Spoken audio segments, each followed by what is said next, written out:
So I was planning on taking a little break for a few days, but what the hell's going on in LA? Riots, looting, apparently, maybe, violence, certainly, agitation, the National Guard. What the hell's going on? Let's get into it with a BBC report. Governor of California, Gavin Newsom, says Donald Trump is hoping for chaos by sending National Guard troops into Los Angeles to help quell protests against raids targeting undocumented migrants. The governor... Okay, so already it's like no critical thinking here, and like how big are the protests? Because the protests were pretty minuscule, especially in context of National Guard, which is just so silly. 2,000 National Guard. Where the hell are they going to stay? Where are they going to sleep? Why? Why this overreaction? Well, we'll talk about it. Is urging demonstrators to stay peaceful, saying violence will only justify more crackdowns by the White House. Tonight, federal agents from the Department of Homeland Security clashed with protesters, while on social media, Mr. Trump said the demonstrators were led by radical left activists and they wouldn't be tolerated. Again, why are you just saying what Donald Trump says? Like, why not actually investigate what's going on? Because obviously there has been fires, there's been crazy stuff happening, which nobody justifies. No one celebrates unless you're an idiot. And this is often what happens in these situations where you have a bit of a protest. They bring the police in, although the LAPD aren't that present at the moment. It's National Guard, and then, okay, why such the overreaction? Because the police have escalated this. This has led into something that shouldn't have happened, essentially. Well, John Sudworth is live in Los Angeles for us tonight with our top story. John. Well, you can see the National Guard members standing behind me. California National Guard, it says on their riot shields there. They've been deployed just as President Trump said they would. And on this side, you can see a crowd of a few hundred protesters. They've been shouting things like, "You work for us." And although it's been overwhelmingly peaceful throughout the afternoon, we have seen a bit of tension with tear gas volleys being fired on one occasion. See, the neutral way, like, they're saying, you work for us, which is true. They pay taxes, and, the police, National Guard, they get a good amount of funding. They're getting good overtime out of this. Like, and then it's like, well, who's the aggressor here then? Well, if they're shooting rubber bullets, which I'm sure you've seen the footage of the Australian reporter being shot in the leg, and they're not shooting them properly. You're meant to actually ricochet them off the ground. They're just shooting them straight into people's legs. They say non-deadly weapons. They are potentially deadly. And I'm not sure I don't want to show the clip because I don't think YouTube will like it. The clip of a man being pretty much brutalized by police, thrown him to the ground, hitting him for no reason. Well, we don't see it. Maybe he did something, but I'm not sure if any pretty much attempted murder justifies whatever he did. Maybe he did something really bad, but I'm sure we'll find out very soon. And this crowd is furious at what they see as a major breach of precedent and protocol in American politics. Overreach by the White House. The first time, Clive, in 60 years that the National Guard had been sent in to a US city without a specific request from a state government. The National Guard on the streets of Los Angeles, here ostensibly to keep the order. But the deployment itself has caused a political storm.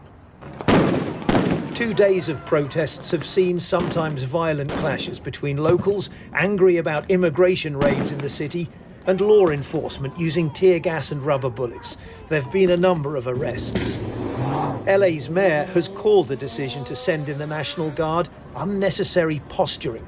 California's governor says it's pure political spectacle orchestrated by President Trump. But Mr. Trump insists that the troops... Coming from Gavin Newsom, that's pretty rich. I mean, he's been kind of playing in the Republican game, kind of ceding ground to their talking points. Like, what's he going to do? ...are needed to restore the peace.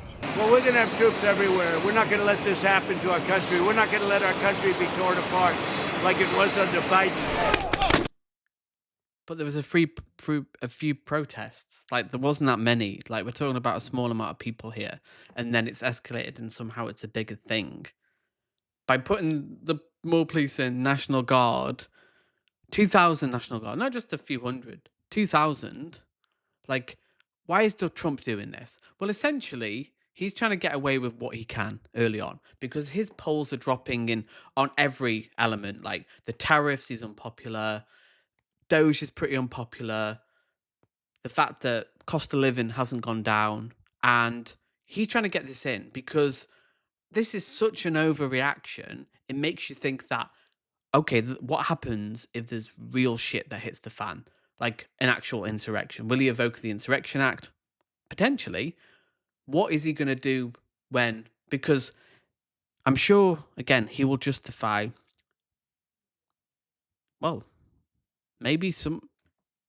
We don't know. Like, that's the point. We don't know. If he's being like this now, where's the end point? Even the city's police force, however, says the protests have so far been small and they don't need the extra help, with many residents also left baffled about why the National Guard has been sent in. I think it's an intimidation tactic. I think it's called fascism. This is what fascists do to try and, again, posture. They're in control. Donald Trump is doing this now because he's saying, martial law, I'm in control, even though he's not. He's losing control pretty quickly. He actually had the worst starting polls of any president for a long time, and they're just going down. Because, again, the reasons I outlined before, this is just going to make him less popular because he's thinking people, especially if people actually die, because the crowds were they were doing well. You look at recent footage, people are actually gathering and kind of the police are pushing back. But this could easily really get way more nasty, and it just doesn't have to. People, again, it's an anti-protest position as well. Like the idea we can't protest this, and people they may think, oh, I want mass deportations, I want these, but people, the reality of it in America, people don't want this. Like ICE coming in, illegally just taking people out. People think they want it, but the reality is very different. It's very ugly. It's in a democracy, it's not pretty. I think it's trying to make sure that people don't give don't come out and give protests. They don't come and protect their fellow citizens, their fellow community members. They came trying to intimidate and scare us, and the community is saying no, and that's what caused people to be angry. It's pretty obvious to most people, I would think, that this is their response to that. They don't like being criticized. Trump does not like being criticized, and this is how he has responded. The protests were triggered by the arrests of dozens of immigrants. California is the world's fourth largest economy and relies on this workforce. Many Democratic politicians argue...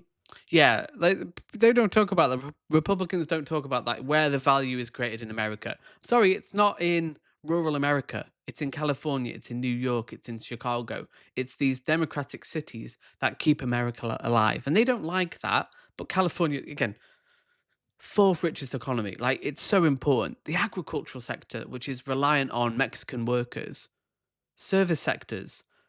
Like, it's just so silly. Like, hopefully people are waking up. I think maybe they are. They'll go, actually, yeah.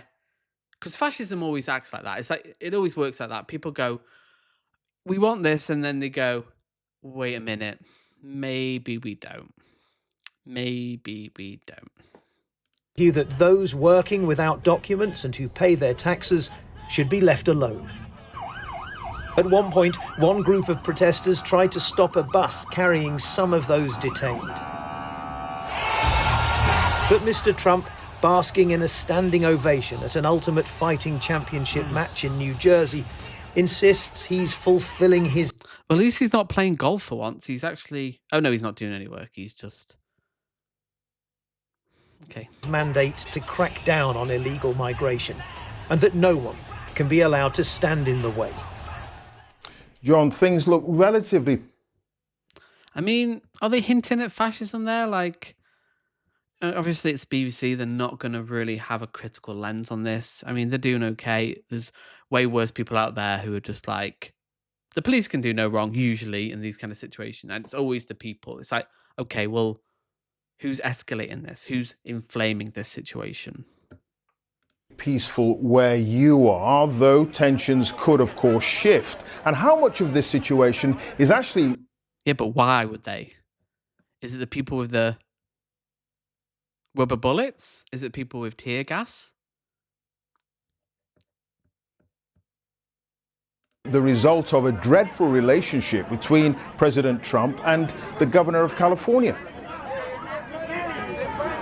Well, what's shifted in recent days and weeks, Clive, is the administration's targeting of immigrants has shifted from a focus on immigrants with criminal records, the sort of hardcore immigrants that Donald Trump promised to go after on the campaign trail, to what many see. See, no, I mean, obviously the BBC is awful, but just parroting that line like it was ever about that. They don't care. Like, was it? Oh, what's his name? He's awful. The guy in Control. If you know, you know. Miller. Yeah, he was saying, "What you're going after criminals?" This wasn't. This was never about the criminals. They just don't like brown people. They scaremonger about illegal immigrants, but we know the data is in America. Immigrants are less likely to commit crime because, well, they don't want to be deported. Um, they don't want to be deported, and they don't want to be deported. As much softer targets, the thousands and thousands of undocumented migrants who staff this country's farms and restaurants, and that these protesters say ought to be left well alone. Of course, Mr. Trump claims he has a mandate. Immigration was at the centre of his election campaign, but it is very... Yeah, but not illegal deportations, due process. Yeah, I mean, Obama famously deported, I think, 3 million. Joe Biden, quite a few. Like, this is not unprecedented, but it's the hateful rhetoric you use to say they're criminal aliens, to divide people in this way where America is so reliant. And it's a nation of immigrants. It's a proud nation based on the melting pot of ethnicities from all over the world. Clear that that tension you speak about that was there long before these protests is beginning to show in terms of that relationship between states like California and the White House, and there is no doubt that Democratic politicians like the Californian Governor Gavin Newsom believes that the National Guard are now being used as political pawns in all of this, purely for political effect. All right, John, thanks for that. John Sudworth there, live in downtown. So completely no analysis, just pointless. The BBC is just pointless at this point. Like, they just have nothing. They seem like a neutral outfit, but really it's like, let's call it what it is. There's a reason why Donald Trump's doing this now, and it just makes you think, where does this go in the future? Like, if there's more protests over ICE, like, what could Trump do? Is he going to evoke the Insurrection Act? Could it get really messy? Because people don't want this. People don't want it. They're told they want it. They're fed this propaganda that immigrants, trans people, are the real problem. But we need to redirect the hate at the real people at the top who are dividing us. So, comment below what your thoughts are. How is this going to get worse? Is this just the beginning for protests and martial law potentially? More National Guard? More police? Comment below, and I'll see you in the next video.